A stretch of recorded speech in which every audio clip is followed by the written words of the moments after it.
ಡಾಲಾಯ್ತ್ ಅವರ ಸಾರಥ್ಯದಲ್ಲಿ the Friday times news. ರಾಜ್ಯದಲ್ಲಿ ವಿದ್ಯಾರ್ಥಿನಿಯರಿಗೆ ರಕ್ಷಣೆ ಸಿಗುತ್ತಿಲ್ಲ. ರವಿ ನರೇಕಲ್. ಹುಬ್ಬಳ್ಳಿಯಲ್ಲಿ ನೇಹಾ ಹಿರೇಮಠ್, ಅಂಜಲಿ ಹತ್ಯೆ ನಡೆದಿದೆ. ಜೊತೆಗೆ ಎಸ್ಎಸ್ಎಲ್ಸಿ ಪರೀಕ್ಷೆ ಬರೆದು ಬಂದ ನಂತರ ಮೀನಾಕ್ಷಿ ಎನ್ನುವ ವಿದ್ಯಾರ್ಥಿನಿಯ ಹತ್ಯೆ ಕೊಡಗಿನಲ್ಲಿ ಆಗಿದೆ. ಇದರಿಂದ ವಿದ್ಯಾರ್ಥಿನಿಯರನ್ನ ಶಾಲೆಗೆ ಕಳುಹಿಸಲು ಪಾಲಕರು ಹಿಂಜರಿಯುತ್ತಿದ್ದಾರೆ. ಧಾರವಾಡದ ವಿಶ್ವವಿದ್ಯಾಲಯದ ಆವರಣದಲ್ಲಿ ವಿದ್ಯಾರ್ಥಿನಿಯ ಬಂಗಾರದ ಸರ ಕಳ್ಳತನವಾಗಿದೆ. ಇದೆಲ್ಲವನ್ನ ಗಮನಿಸಿದರೆ ರಾಜ್ಯದಲ್ಲಿ ವಿದ್ಯಾರ್ಥಿಗಳಿಗೆ ಯಾವುದೇ ರಕ್ಷಣೆ ಇಲ್ಲ ಎಂದು ಎಬಿವಿಪಿ ರಾಜ್ಯ ಕಾರ್ಯಕಾರಿಣಿ ಸದಸ್ಯ ರವಿ ನರೇಗಲ್ ಆಕ್ರೋಶ ವ್ಯಕ್ತಪಡಿಸಿದರು. ನಗರದ ಪತ್ರಿಕಾ ಭವನದಲ್ಲಿ ಮಂಗಳವಾರ ಕರೆದ ಸುದ್ದಿಗೋಷ್ಠಿಯಲ್ಲಿ ಅವರು ಮಾತನಾಡಿ, ಜಮ್ಮು ಕಾಶ್ಮೀರ, ಬಿಹಾರ, ಉತ್ತರ ಪ್ರದೇಶದಲ್ಲಿ ಅನೇಕ ಕ್ರೈಂ ಘಟನೆ ನಡೆಯುತ್ತಿದ್ದವು. ಆದರೆ ಕಾಂಗ್ರೆಸ್ ಸರ್ಕಾರ ರಾಜ್ಯದಲ್ಲಿ ಅಧಿಕಾರಕ್ಕೆ ಬಂದ ಮೇಲೆ ಅಂತಹ ಘಟನೆಗಳು ನಡೆಯುತ್ತಿವೆ. ಸರ್ಕಾರ ಕೇವಲ ಗ್ಯಾರಂಟಿ ಯೋಜನೆಗೆ ಅಷ್ಟೇ ಒತ್ತು ನೀಡಿ ಶಿಕ್ಷಣ ವ್ಯವಸ್ಥೆಯನ್ನು ಸಂಪೂರ್ಣವಾಗಿ ಹಾಳು ಮಾಡುತ್ತಿದೆ. ಇದಕ್ಕೆಲ್ಲ ಮೂಲ ಕಾರಣ ಶಿಕ್ಷಣ ಸಚಿವ ಮಧು ಬಂಗಾರಪ್ಪ ಆಗಿದ್ದಾರೆ. ಹಾಗಾಗಿ ಶಿಕ್ಷಣ ಸಚಿವರನ್ನ ಕೂಡಲೇ ಸಂಪುಟದಿಂದ ಕೈಬಿಡಬೇಕು. ಗೃಹ ಸಚಿವ ಜಿ ಪರಮೇಶ್ವರ್ ಅವರು ಕಾನೂನು ಚೌಕಟ್ಟನ್ನು ಮೀರಿ ಮಾತನಾಡುತ್ತಾರೆ. ಇವರನ್ನು ಕೂಡ ಸಂಪುಟದಿಂದ ವಜಾಗೊಳಿಸಬೇಕು ಎಂದು ಸಿಎಂ ಸಿದ್ದರಾಮಯ್ಯನವರಿಗೆ ಆಗ್ರಹಿಸಿದರು. ರಾಜ್ಯ ಸರ್ಕಾರ ಹೆಣ್ಣು ಮಕ್ಕಳ ರಕ್ಷಣೆಗೆ ಮುಂದಾಗುತ್ತಿಲ್ಲ. ಉತ್ತರ ಭಾರತದಲ್ಲಿ ನಡೆಯುವ ಘಟನೆಗಳು ನಮ್ಮ ರಾಜ್ಯದಲ್ಲಿ ನಡೆಯುತ್ತಿವೆ. ಸಿಎಂ, ಡಿಸಿಎಂಗೆ ಆಡಳಿತ ನಡೆಸಲು ಆಗುತ್ತಿಲ್ಲ. ಸರಣಿ ಕೊಲೆ ನಡೆಯುತ್ತಿದ್ದರೂ ಅವರಿಗೆ ಅರಿವು ಇಲ್ಲ.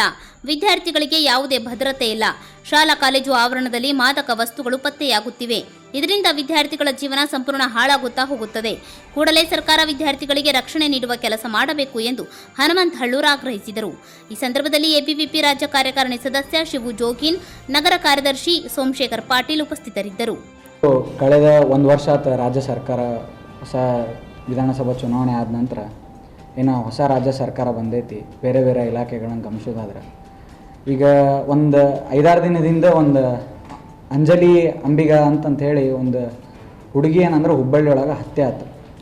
ಆ ಹತ್ಯೆ ಯಾವ ರೀತಿ ಕ್ರೂರತನದಲ್ಲೇ ಮಾಡ್ಯಾರ ಅಂದ್ರೆ ಅದ್ರ ಹಿಂದೆ ಒಂದು 15 ದಿನದಿಂದ ಇನ್ನೊಬ್ಬಕ್ಕಿದ ಹತ್ಯೆ ಆಗಿತ್ತು. ನೇಹಾ ಹಿರೇಮಠ್ ಅನ್ನೋ ಒಂದೇನು KLE BV ಇಂಜಿನಿಯರಿಂಗ್ ಕಾಲೇಜ್ ಒಳಗೆ ಏನು MCA ಓದ್ತಿದ್ಲು ಆ ಹುಡುಗಿ, ಆಕೆ ಹತ್ಯೆ ಆದ ಕೂಡಲೇ ಈ ರೀತಿ ಹತ್ಯೆ ಆಗೈತಿ. ಅದೇ ಆ ಅಡ್ಮಿನಿಸ್ಟ್ರೇಷನ್ ಅಂಡರ್ ಬರೋ ಏರಿಯಾದೊಳಗೆ ಮತ್ತೆ ಹತ್ಯೆ ಆಗೈತಿ.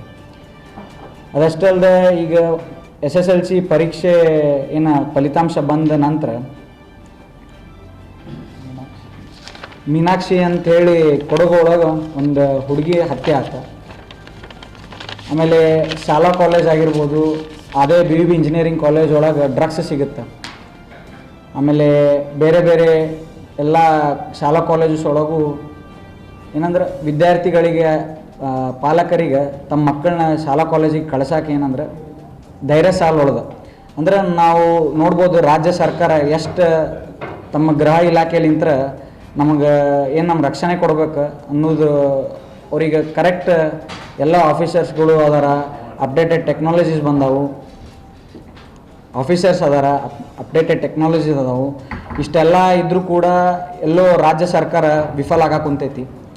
ಆಮೇಲೆ ನಿನ್ನೆ ನಾವು ನೋಡ್ಬೋದು ಕರ್ನಾಟಕ ಯೂನಿವರ್ಸಿಟಿ ಧಾರವಾಡ ಒಳಗೆ ಒಂದು MA ಪದವಿ ಏನು ಮುಗಿಸಿ ಸ್ನಾತಕೋತ್ತರ ಓದುವಂಥ ಒಂದು ವಿದ್ಯಾರ್ಥಿನಿ ಸರ ಕಳ್ಳತನ ಆಗೈತಿ. ಎಲ್ಲಂದರೆ university campus main administration block ಮುಂದೆ. ಅದಕ್ಕೆ ರಾಜ್ಯ ಸರ್ಕಾರ ಬರೀ ತಮ್ಮ ರಾಜಕೀಯ ಬೆಳವಣಿಗೆ ಆಗಿರ್ಬೋದು ಅಥವಾ ತಮ್ಮ ಫ್ರೀ ಗ್ಯಾರಂಟಿಗಳನ್ನು ಬಿಟ್ಟು ಮುಂಚೆ ಇಲ್ಲಿಂತ್ರ ಏನು ನಮ್ಮ ದೇಶ ಕಟ್ಟದಾಗ್ಲಿಂತ್ರ ಆಗಿರ್ಬೋದು, ಅದಕ್ಕಿಂತ ಮುಂಚೆಲಿಂತ್ರ ಆಗಿರ್ಬೋದು, ಆಡಳಿತಕ್ಕಂತ ಹೇಳಿ ಏನು ನಮ್ಮ ಹಿರಿಯರಾದಂತಹ ಹಿರಿಯ ರಾಜಕಾರಣಿಗಳಾಗಿರ್ಬೋದು, ಹಿರಿಯ ಅಧಿಕಾರಿಗಳಾಗಿರ್ಬೋದು, 75 ವರ್ಷದ ಇತಿಹಾಸ, 76 ವರ್ಷದ ಇತಿಹಾಸ ಐತಿ ನಮ್ಮ ದೇಶಕ್ಕೆ. 72 ವರ್ಷಲಿಂತ್ರ ಆಡಳಿತದ ಇತಿಹಾಸ ಐತಿ. ಆ ಇತಿಹಾಸದ ನಮ್ಮ ಸಂವಿಧಾನ ಪ್ರಕಾರ ಯಾವ ರೀತಿ ಕಾನ್ಸ್ಟಿಟ್ಯೂಷನ್ ಒಳಗೆ ಏನು ಕ್ರಮವನ್ನು ಏನು ಹಾಕ್ಕೊಟ್ಟಾರ, ಏನೊಂದು ಅಜೆಂಡಾ ಏನು ಹಾಕ್ಕೊಟ್ಟಾರ ಅದರ ಪ್ರಕಾರ ಕೈಗೊಂಡು ಎಲ್ಲ ವಿದ್ಯಾರ್ಥಿನಿಯರಿಗೂ ಆಮೇಲೆ ಪಾಲಕರಿಗೂ ಆಮೇಲೆ ಸಾರ್ವಜನಿಕರಿಗೂ ಕರೆಕ್ಟ್ ಒಂದು ಏನಂದ್ರೆ ಒಂದು ನಮ್ಗೆ ಭದ್ರತೆ ವಹಿಸ್ಬೇಕು.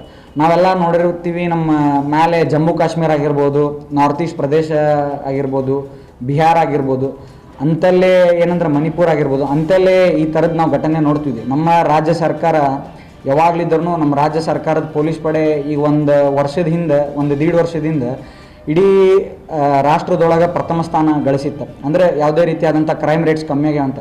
ಬಟ್ ಹೊಸ ಸರ್ಕಾರ ಬಂದಾಗ್ಲಿಂತ್ರ ತಮ್ಮ ಫ್ರೀ ಗ್ಯಾರಂಟಿ ಒತ್ತು ಕೊಟ್ಟು ಎಲ್ಲ ಅಧಿಕಾರಿಗಳನ್ನು ಅದಕ್ಕೆ ಮೀಸಲು ಇಟ್ಕೊಳಕ್ಕೆ ಕುಂತಾರೆ ಹೊರತು ಅವ್ರವ್ರ ಕೆಲಸನ ಅವ್ರು ಮಾಡ್ಸಕ್ಕೆ ಕುಂತಿಲ್ಲ ಅಂತಂಥೇಳಿ ಲೋಪದೋಷನ ನಾವು ತೋರಿಸ್ಕೊಡ್ತೀವಿ. ಆಮೇಲೆ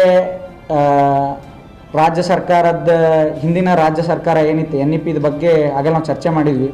NEP ತೆಗೆದು SEP ಮಾಡಕ್ಕೆ ಕುಂತಾರ. ಇದರ್ಲಿಂತ ವಿದ್ಯಾರ್ಥಿಗಳಿಗೆ ಯಾವ ರೀತಿ ಸಮಸ್ಯೆ ಆಗಕ್ಕೆ ಕುಂತೈತಂದ್ರೆ, ನಾವೀಗ 6ನೇ ಸೆಮಿಸ್ಟರ್ ಓದಕ್ಕೆ ಕುಂತೀವಿ.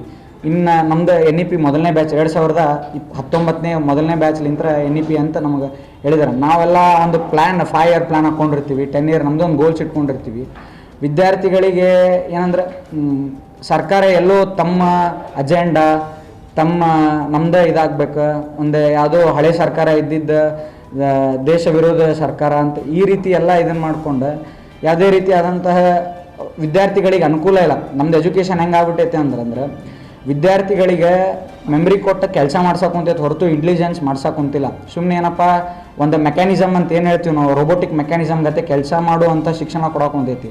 ಇದ್ರಲಿಂತ ಏನಾಗುಂತೈತೆ ಅಂತ ನಮ್ಮಂಥ ಪ್ರದೇಶದೊಳಗೆ ವಿದ್ಯಾರ್ಥಿಗಳಿಗಾಗಿರ್ಬೋದು, ಸ್ನಾತಕೋತ್ತರ ಪದವಿ ಆಗಿರ್ಬೋದು, ಪದವಿ ಆದ ನಂತರ ವಿದ್ಯಾರ್ಥಿಗಳಿಗೆ ಅನ್ಎಂಪ್ಲಾಯ್ಮೆಂಟ್ ಅಪರ್ಚುನಿಟಿ ಭಾಳ ಹೆಚ್ಚಿಗೆ ಹಾಕೊಂತೈತಿ. ಅಂದ್ರೆ ಎಂಪ್ಲಾಯ್ಮೆಂಟ್ ಅಪರ್ಚುನಿಟಿನಲ್ಲ, ಅನ್ಎಂಪ್ಲಾಯ್ಮೆಂಟ್ ಹಾಕೊಂತೈತಿ.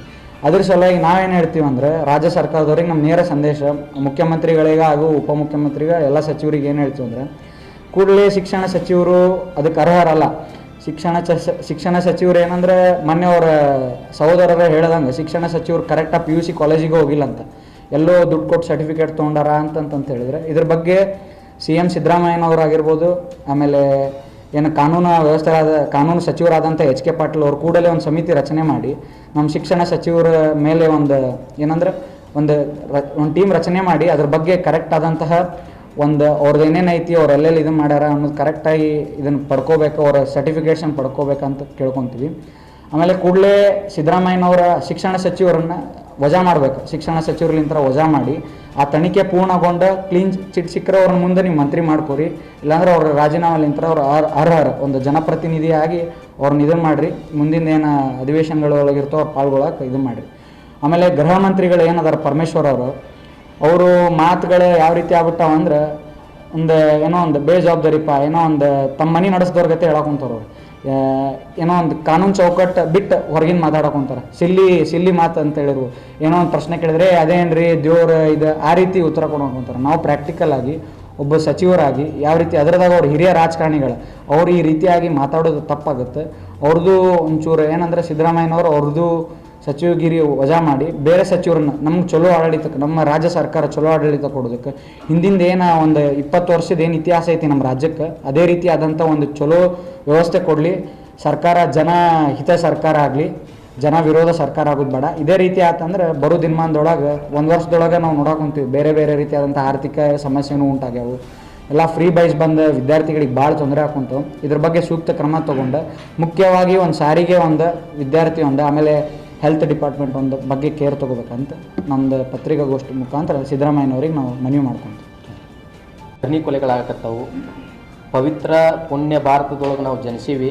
ಈ ಮಣ್ಣಿನ ಸೊಗಡನ್ನು ಮರ್ತಿರ್ತಕ್ಕಂಥ ರಾಜ್ಯ ಸರ್ಕಾರ ಹೆಣ್ಣು ಮಕ್ಕಳಿಗೆ ಭದ್ರತೆ ಇಲ್ಲಂಗಾಗೈತಿ. ಬರೀ ಹೆಣ್ಣು ಮಕ್ಕಳ ಕೊಲೆ ಆಗ್ತಿದ್ದಾವೆ. ಕೊಡಗಿನಲ್ಲಿ SLC ಮುಗಿದಿರ್ತಕ್ಕಂಥ ವಿದ್ಯಾರ್ಥಿಯನ್ನು ಆ ಹೆಣ್ಣು ಮಗಳ ರುಂಡವನ್ನು ತೆಗೆದುಕೊಂಡು ಹೋಗಿ ಒಂದು ಗಿಡದಲ್ಲಿ ಹಾಕ್ತಾರೆ. ಎಂಥ ಕ್ರೂರ ಮನಸ್ಥಿತಿ ಐತಿ, ಇದರ ಬಗ್ಗೆ ಅರಿವೇ ಇಲ್ಲ. ಮತ್ತೊಂದು ರಾಜ್ಯಕ್ಕೆ ಹೋಲಿಕೆ ಮಾಡುವಂಥ ಪರಿಸ್ಥಿತಿ ಬಂದೈತಿ. ಉತ್ತರ ಭಾರತದ ಭಾಗದಲ್ಲಿ ಇಂಥ ಘಟನೆಗಳು ನಡೀತಿದ್ದು, ಅಂಥ ಘಟನೆಗಳಿಗೆ ಉದಾಹರಣೆ ಕರ್ನಾಟಕ ಆಗ್ತಾ ಇದೆ. ಅಂಥದನ್ನು ನಾವು ಖಂಡಿಸಬೇಕು. ಈ ರಾಜ್ಯದ ಗೃಹ ಮಂತ್ರಿಗಳು, ಈ ರಾಜ್ಯದ ಮುಖ್ಯಮಂತ್ರಿಗಳು, ಉಪಮುಖ್ಯಮಂತ್ರಿಗಳು ಎಲ್ಲೋ ರಾಜ್ಯದ ಆಡಳಿತವನ್ನು, ಕಾನೂನು ಸುವ್ಯವಸ್ಥೆಯನ್ನು ಹದಗೆಡಿಸ್ತಾ ಇದ್ದಾರೆ ಅಂತೇಳಿ ಮೇಲ್ನೋಟಕ್ಕೆ ಗೋಚರಿಸ್ತಾ ಇದೆ. ಈ ಸರಣಿ ಕೊಲೆಗಳ ಬಗ್ಗೆ ಅವರಿಗೆ ಅರಿವೇ ಇಲ್ಲ. ಮೊದಲಿಗೆ ನೇಹ ಹತ್ಯೆ ಆಯಿತು, ಅಂಬಿಗರ ಒಂದು ಅಂಜಲಿ ಅನ್ನೋ ಹುಡುಗಿ ಹತ್ಯೆ ಆಯಿತು, ಮೀನಾಕ್ಷಿ ಹತ್ಯೆ ಆಯಿತು. ಇಂಥವು ಹಲವಾರು ಸರಣಿ ಕೊಲೆಗಳಾದವು. ಈ ರಾಜ್ಯದ ಮುಖ್ಯಮಂತ್ರಿಗಳು ಅದರ ಬಗ್ಗೆ ಅರಿವೇ ಇಲ್ಲ. ಯಾಕಿಲ್ಲಪ್ಪ ಅಂದ್ರೆ ಅದು ಅವ್ರ ಮನೆ ಒಳಗಾಗಿದ್ರೆ ಅರಿವಿರ್ತಿತ್ತು. ಅಂಥ ವಿಷಯಗಳನ್ನು ತಲೆ ಒಳಗಿಟ್ಟುಕೊಂಡು ವಿದ್ಯಾರ್ಥಿಗಳಿಗೆ ಸೂಕ್ತ ಭದ್ರತೆಯನ್ನು ಒದಗಿಸ್ಬೇಕು. ಕ್ಯಾಂಪಸ್ ಒಳಗೆ ವಿದ್ಯಾರ್ಥಿಗಳಿಗೆ ಯಾವುದೇ ಸೂಕ್ತ ಭದ್ರತೆ ಇಲ್ಲ. ಡ್ರಗ್ಸ್ ಸಿಗ್ತಾ ಇದೆ, ಇಂಥವೆಲ್ಲ ಘಟನೆಗಳಾಗ್ತಾ ಇದೆ. ಅಂಥವೆಲ್ಲವನ್ನು ಖಂಡಿಸಿ ರಾಜ್ಯ ಸರ್ಕಾರ ಸೂಕ್ತ ಕಾನೂನು ಸುವ್ಯವಸ್ಥೆಯನ್ನು ಕಾಪಾಡುವಲ್ಲಿ ಯಶಸ್ವಿ ಆಗಬೇಕು. ಇದನ್ನು ಹೊರತುಪಡಿಸಿ ಇನ್ನೂ ಹೇಳ್ಬೇಕಂದ್ರೆ NEP ಈ ಭಾರತದ ಸಂತತಿಯ ಬಗ್ಗೆ ವರ್ಣಿಸುತ್ತಕ್ಕಂಥ ಅಧ್ಯಾಯಗಳನ್ನು ತೆಗೆದು ಮಾರ್ಕ್ಸ್ ಸಂತತಿಯವರ ಸಂತತಿಯಾಗೇ ಮಾಡತಕ್ಕಂಥ ಇತಿಹಾಸವನ್ನು ಪುಸ್ತಕದಲ್ಲಿ ಕೊಡುತ್ತಿದ್ದಾರೆ. ನಾವು ಭಾರತೀಯ ಸಂತತಿಯಲ್ಲಿ ಜನಿಸಿದವರು, ಯಾವುದೇ 17 ಬಾರಿ ದಂಡೆತ್ತಿ ಬಂದಿರತಕ್ಕಂಥ ಸಂತತಿಯವರಲ್ಲ, ಅದನ್ನು ಕಾಪಾಡಿರ್ತಕ್ಕಂಥ ಸಂತತಿಯವರು. ಅದರ ಬಗ್ಗೆ NEPಯನ್ನು ರದ್ದುಗೊಳಿಸುವುದಾಗಲಿ, ವಿದ್ಯಾರ್ಥಿಗಳ ಜೀವನದ ಜೊತೆ ಚೆಲ್ಲಾಟ ಆಡುವಂಥ ಕೆಲಸವನ್ನು ರಾಜ್ಯ ಸರ್ಕಾರ ಮಾಡ್ತಾ ಇದೆ. ವಿದ್ಯಾರ್ಥಿಗಳ ಜೊತೆಗೆ ಏನು ಮಾಡ್ತಾ ಇದ್ದಾರೆ ಅಂದ್ರೆ, ತಮ್ಮ ರಾಜಕೀಯ ಬೇಳೆ ಬಯಸ್ಕೊಳ್ಳೋದಕ್ಕೆ NEPಯನ್ನು ತೆಗೆದು SEPಯನ್ನು ಜಾರಿ ಮಾಡ್ತಾ ಇದ್ದಾರೆ. ಇದರೆಲ್ಲದ ವಿರುದ್ಧ ನಾವು ಹೋರಾಟವನ್ನು ಮಾಡಿದ್ದೀವಿ ಕೂಡ. ಆದರೆ ಕಾನೂನು ಅವರ ಕೈಯಲ್ಲಿದೆ, ಆಡಳಿತ ಅವರ ಕೈಯಲ್ಲಿದೆ, ಜಿಲ್ಲಾಡಳಿತ ಅವರ ಕೈಯಲ್ಲಿದೆ, ರಾಜ್ಯಾಡಳಿತ ಅವರ ಕೈಯಲ್ಲಿದೆ. ಇದರ ಮುಂದಿನ ಹಂತವನ್ನು ಅವರು ಅನುಭವಿಸ್ಬೇಕಾಗತ್ತಿ. ವಿದ್ಯಾರ್ಥಿ ಪರಿಷತ್ತು ರಾಜ್ಯ ಸರ್ಕಾರಕ್ಕೆ ನೇರ ಎಚ್ಚರಿಕೆ ಕೊಡ್ತೈತಿ. ಏನಪ್ಪ ಅಂತಂದ್ರೆ, ವಿದ್ಯಾರ್ಥಿಗಳ ಜೊತೆಗೆ ಏನಾದರೂ ಚೆಲ್ಲಾಟವಾಡಿದ್ರೆ ನಾವು ಈ ರಾಜ್ಯದಾದ್ಯಂತ ದಂಗೆ ಹೇಳ್ಬೇಕಾಗತ್ತಿ. ಇಷ್ಟೇ ಹೇಳಿ ಸರ್ಕಾರಕ್ಕೆ ನೇರ ಎಚ್ಚರಿಕೆ. The Friday times news Gadag.